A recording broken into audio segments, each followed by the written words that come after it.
معاویہ سے جب معاہدہ ہو گیا امام حسن علیہ السلام کا، تو کچھ لوگوں نے آ کے کہا آپ نے پوری حکومت معاویہ کو دے دی، آپ کے ہاتھ میں کیا رہا؟ تو امام حسن نے اس وقت فرمایا کہ جاؤ اس سے جا کے پوچھو شب قدر اس کے پاس ہے؟ ہم شب قدر کے مالک ہیں۔ پتہ چلا وما ادراک ما لیلۃ القدر، تم کیا جانو شب قدر؟ تم سمجھ رہے ہو کہ سجدوں کی اور نمازوں کی ایک رات تمہارے لیے؟ ارے یہ آل محمد کی حکومت کا نام ہے لیلۃ القدر، یہی تو شب قدر ہے جس میں وہ اپنی حکومت کا اظہار کرتے ہیں، کائنات کے نامہ اعمال ان کے سامنے پیش کیے جاتے ہیں اور وہ دستخط کر کے بتاتے ہیں حاکم ہم ہیں۔ تو روحانی دنیا کے بادشاہ ہیں، ہم شب قدر کے مالک ہیں، تو شب قدر اور غدیر ایک ہی ہے، اعلان وہاں ہوا ہے اور نفاذ یہاں ہوتا ہے ایک رات میں۔ وہاں بھی امر کا مسئلہ تھا، یہاں بھی امر کا مسئلہ ہے، اسی لیے کہتے ہیں کہ فرشتے امر لے کر اترتے ہیں اور اترنے کے بعد دروازے پہ کھڑے ہوتے ہیں، تو کوئی ہے ہستی جس کے دروازے پہ کھڑے ہوتے ہیں نا، اور جب دروازے پہ کھڑے ہوتے ہیں تو صبح تک ایک ہی بات کہتے رہتے ہیں، کیا مطلب فجر، یعنی فجر جب تک نمودار نہ ہو جائے ایک ہی آواز فرشتے دیتے رہتے، کیا؟ سلام سلام ہی حتی مطلع الفجر، جب تک کہ فجر نہ ہو جائے یہی کہتے رہو، تم سلامت رہو، تم سلامت رہو، تم سلامت رہو۔ اور کیا لے کے آئے تھے؟ امر الہی لے کر آئے تھے، جس پر اللہ کا امر آتا ہے اسی کو تو صاحب امر کہتے ہیں۔ یہ آخری صاحب امر ہے، پہلا صاحب امر غدیر میں چنا گیا۔ صاحب امر علی امر کے مالک ہیں۔ اب امر سمجھاؤں کہ امر کیا ہے؟ چھوٹی سی مثال سائنس کے ذریعے، امر کیا ہے؟ ہوائی جہاز جا رہا ہے،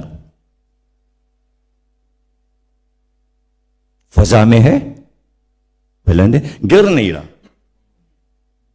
یہ جو قائم ہے فضا میں اور آگے بڑھتا جا رہا ہے، یہ امر الہی ہے، اسی کو امر الہی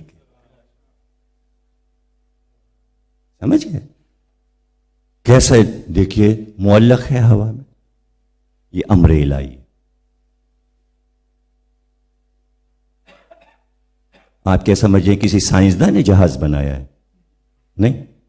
حدیث کتاب یہ آپ نے سنی، عمران نے پڑھی، تو اللہ کیا کہہ رہا ہے؟ کشتیاں ہم نے چلائیں، کشتیاں چلا رہے ہیں ملا، پہلے تو چپو سے چلتی تھی، اب کمپاس سے چلتی، انجن سے چلتی، چلانے والا چلا رہا ہے، اللہ کہہ رہا ہے ہم نے چلائیں، نہیں چلائیں میں نے یہ کشتیاں۔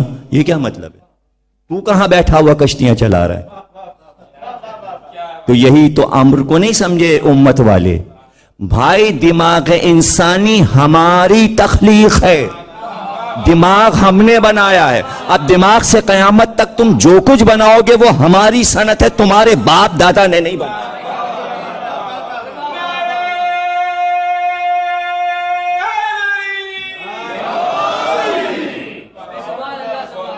سمجھ گئے نا آپ؟ تو سائنس کی ایجادیں، سائنس کی ایجادیں، ارے بھائی سائنس کی ایجادیں تمہارے کہاں سے آ گئیں سمجھ میں؟ نہ دیتا دماغ، نہ دیتا ذہانت، نہ دیتا عقل، تو تم یہ سب کر لیتے؟ اس کی دین ہے، اسی لیے وہ کہتا ہے خیال صنعت سانے ہے پاک بینوں کو۔ میرنیز کا شعر ہے، درود کیوں نہ پڑھیں دیکھ کر حسینوں کو، خیال صنعت سانے ہے پاک بینوں کو۔ کوئی خوبصورت چیز دیکھی تو حکم درود پڑھو، چاہے وہ گلاب کا پھول ہی کیوں نہ ہو۔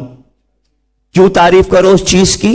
اس لیے کہ صنعت کو دیکھ کر سانے کی تعریف ہوتی ہے۔ سورج کو دیکھ کر آپ نے تعریف کی، جس نے یہ بنایا قابل تعریف ہے وہ، جس نے چاند بنایا قابل تعریف ہے وہ، جس نے ستارے خلق کیے قابل تعریف ہے وہ، جس نے یہ انسان بنائے۔ تو ہر اچھی چیز دیکھی آپ نے اور اس کی تعریف کی، تو تعریف اس کی ہوتی ہے جو بناتا ہے۔ تو اب یہ جو ہوا میں معلق ہے جہاز، یہ امر الہی ہے، وہ چاہے تو گرا بھی سکتا ہے، یعنی دماغوں کو معطل کر دے، سائنسداں کوئی چیز ایجادی نہ کر پائے، اذن الہی، امر الہی سے اس کا کام کامل ہو رہا ہے۔ اور وہ پائے تکمیل پر پہنچ کر نمونے کے طور پہ سامنے بھی آ رہا ہے. یہ امر الہی ہے، یعنی اللہ کا ارادہ ہے کہ یہ کام ہو جائے. تو یہ جو ارادے ہیں اللہ کے، یہی اس نے آل محمد کو دیے ہیں. اور یہ بات کس دن ہوئی ہے؟ یہ بات کس دن ہوئی ہے؟ مرضات اللہ. واللہ رؤوف بالعباد ومن الناس. انسانوں میں کچھ ایسے مردان حق ہیں کہ جو اللہ کی راہ میں اپنا نفس بیچ دیتے ہیں تو اللہ انہیں اپنی مرضیاں دے دیتا ہے. مرضیاں جو ہیں یہی امر الہی ہے، اور وہ امر الہی سال میں ایک بار شب قدر میں کسی ہستی پر اترتا ہے. آج مہدی پہ اتر رہا ہے، پہلے 11 اماموں پر میں جناب سیدہ اترا. رسول اللہ جو ہیں وہ اولی الامر نہیں ہیں، وہ پیغمبر ہیں. رسول اللہ کے بعد اولی الامر جو ہیں جناب سیدہ ہیں. پہلے امر سیدہ پر آیا، غدیر کے بعد علی پر آیا، پھر حسن پر آیا، پھر حسین پر آیا، لگاتار ہر امام پر، پھر مہدی پر آیا. یعنی شب قدر 1400 برس سے آ رہی ہے، اور کائنات کا ہر امر ان کے سامنے پیش کیا جا رہا ہے. اسی کا نام غدیر ہے. علی جو خاموش رہے اور تلوار کھینچ کر خلافت نہیں لی، وہ عرب کی خلافت تھی، وہ چھوٹی سی شاہی تھی. شب قدر کو یوم دین تک جانا تھا، اس کو امت نہیں سمجھی. اگر سمجھ لیتی تو روحانی دنیا کو سمجھ کر کہ اس شاہی کو کہاں تک جانا ہے، یہ امر الہی کی حکومت ہے. اگر آپ نے یہ انکار کر دیا کہ آل محمد امر الہی کے مالک ہیں تو گویا آپ نے اصل حکومت آل محمد کی نہیں سمجھی. اصل حکومت یہ ہے کہ جہاں علی یہ کہیں کہ کوئی فرشتہ جو مامور ہے اپنی اپنی تمام ڈیوٹیز پر، وہ اپنی جگہ نہیں چھوڑ سکتا جب تک ہم اذن نہ دیں.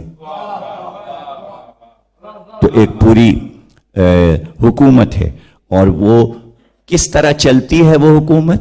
کائنات میں روحانی حکومت. اس پہ میری ایک تقریر ہے، کبھی سی ڈی منگا کے کراچی سے بازار میں ملتی ہے، منگا کے سنیے، جس میں میں نے 1.5 گھنٹے یہ سمجھایا کہ روحانی حکومت علی کی چل کیسے رہی ہے، اس کا طریقہ کار کیا ہے. تو اب ظاہر ہے کہ اس پر تو موقع نہیں ہے.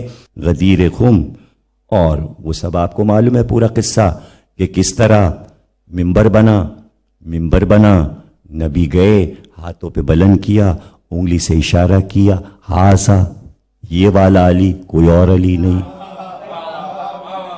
یہ علی مولا، یہ علی مولا.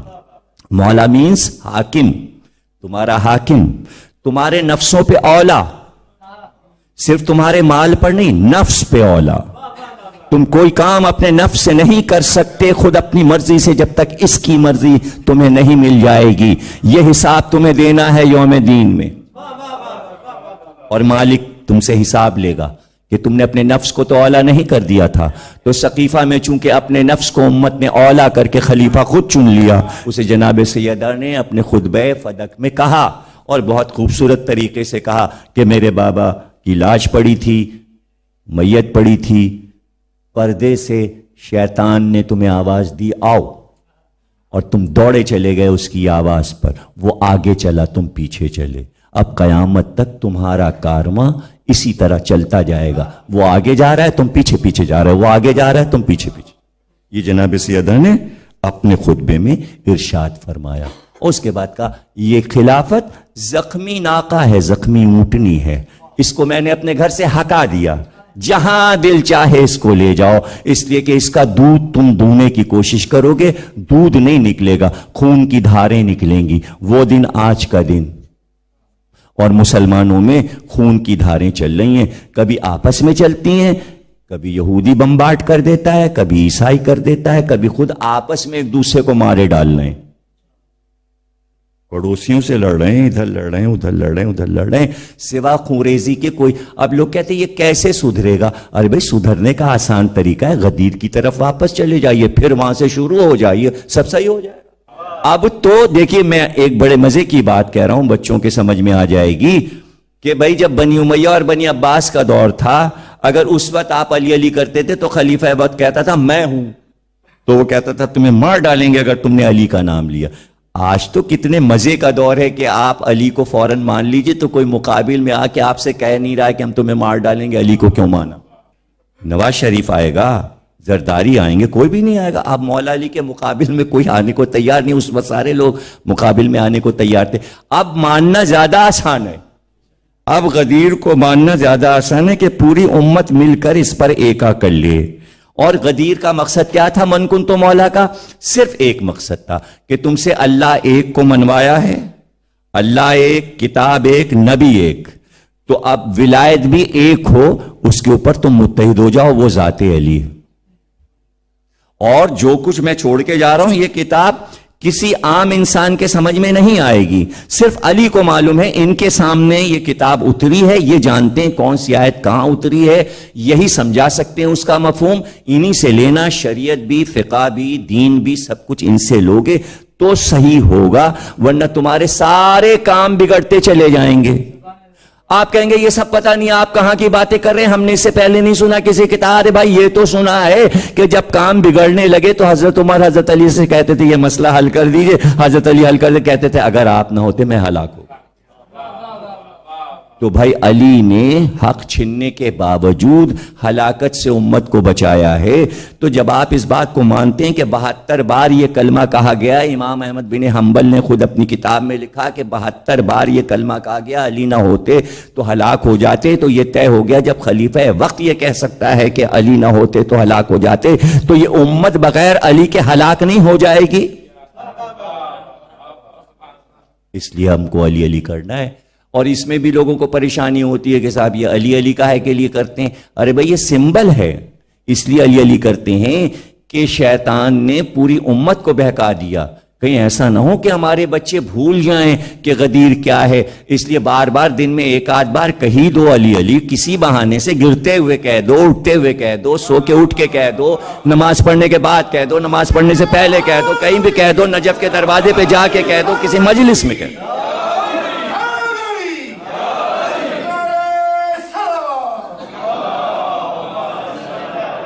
تو یہ یاد دہانی ہے، یہ یاد دہانی ہے، اور یہ یاد دہانی صرف اتنی ہے کہ یہ ڈیوٹی بنا لی تھی جابر بن عبداللہ انصاری، جن سے کہ یہ حدیث قصہ آپ سنتے ہیں۔ وہ مسجد میں نماز پڑھنے آتے تھے تو نماز پڑھنے سے پہلے جتنے نمازی ہے جیسے دیوار سے لگے ہوئے جو لوگ بیٹھے ہوئے ہیں، اس طرح مسجد نبوی میں بھی بیٹھے رہتے تھے، نماز پڑھنے سے پہلے بھی اور نماز پڑھنے کے بعد بھی، بڑے آرام سے ٹیک لگا کے بیٹھ گئے۔ تو وہ ڈنڈا لے کے سب کے پاس جاتے تھے اور کہتے سنو پیغمبر نے کہا ہے اپنے بچوں کی تربیت ولایت علی پہ کرو۔ یہ انہوں نے اپنی ڈیوٹی بنا لی تھی۔ یہ تو مسجد میں کرتے تھے جابر کام، ایک ایک آدمی، بھائی تم نے اپنے بچے کی تربیت ولایت علی پہ کی ہے۔ اور عمار یاسر کا کام کیا تھا؟ وہ چوراہے پہ کھڑے ہوتے سویرے آفس کے جانے کے ٹائم پر، اور جہاں سے ٹریفک کانسٹیبل کھڑے ہو کے ٹریفک کو کنٹرول کرتا، چار طرف کے راستے، اور جو بھی سامنے سے آئے ارے بھائی ادھر آنا، یہاں آنا، وہ آیا۔ کیوں بھائی؟ غدیر یاد ہے۔ اچھا اس میں لوگوں کو معلوم تھا کہ اس چوراہے پہ عمار کھڑے ہوں گے اور جانے کا راستہ وہی ہے، تو بچ کے جانا کیسے ہے؟ تو جھنجلا کے کہتے تھے روزانہ تم عمار یہی بات کرتے ہو، ہمیں جانے دو۔ اچھا تو وہ بھاگنا چاہتا تھا، عمار کیا کرتے تھے؟ ہاتھ پکڑ، جانے نہیں دیں گے جب تک تم یہ نہیں کہو گے کہ تم غدیر میں تھے اور تم کو غدیر یاد ہے۔ ایک دن ابو موسیٰ اشعری کو پکڑ لیا، وہ کہنے عمار ہمیں چھوڑو اور جانے دو، کام سے جانا ہے، ہم اپنی زمینوں پہ جا رہے ہیں۔ کہا ہم نہیں جانے دیں گے جب تک تم یہ اقرار نہیں کرو گے کہ تم غدیر قوم میں تھے، تمہیں واقع غدیر یاد ہے یا نہیں یاد ہے۔ اب وہ پکڑے ہوئے اور وہ جھنجلا رہے ہیں، ہاتھ چھوڑانا چاہتے ہیں عمار سے، صحابی وہ بھی ہیں، صحابی یہ بھی ہیں۔ ایسے میں مولا علی آ گئے۔ یہ واقعہ نہج البلاغہ میں موجود ہے۔ میں اس قول کے جو مولا نے فرمایا، مولا نے کہا عمار